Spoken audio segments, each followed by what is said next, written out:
Good afternoon, 24th Assembly District. I wanted all of you to be the first to know that just a little bit ago, California passed an on-time budget that's both fiscally responsible and it funds the priorities that we have here and the needs that we have here in California.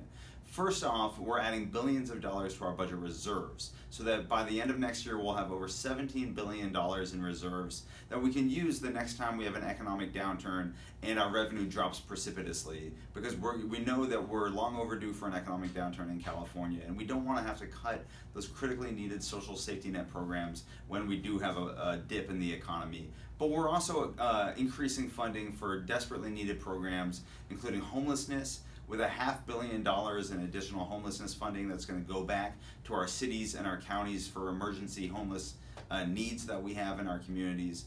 We've increased funding for higher education by hundreds of millions of dollars. We've increased funding for early childhood education by hundreds of millions of dollars.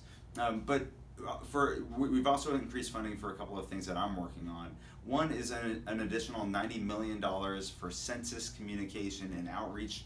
I'm proud to chair the Assembly's Select Committee on the Census, and this $90 million is critically needed to make sure that our residents understand the importance of participating in the census.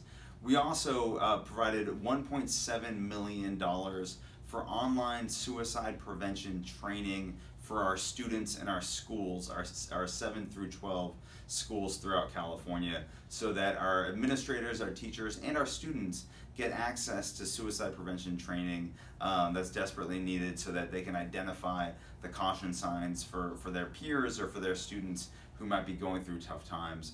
And we also appropriated $5 million for Tunitas Creek Beach, which is this beach right here in the 24th Assembly District, right just south of Half Moon Bay, so that we can have safe access. It's a state-owned beach, but there currently is no real access to it. And so this will create safe access. It'll be good for the environment. It'll be good so that people can go and enjoy the beach in a safe way. So I'm really excited to get that project started. Thanks so much. I look forward to you keeping engaged in what we're going on in the Capitol. Thanks.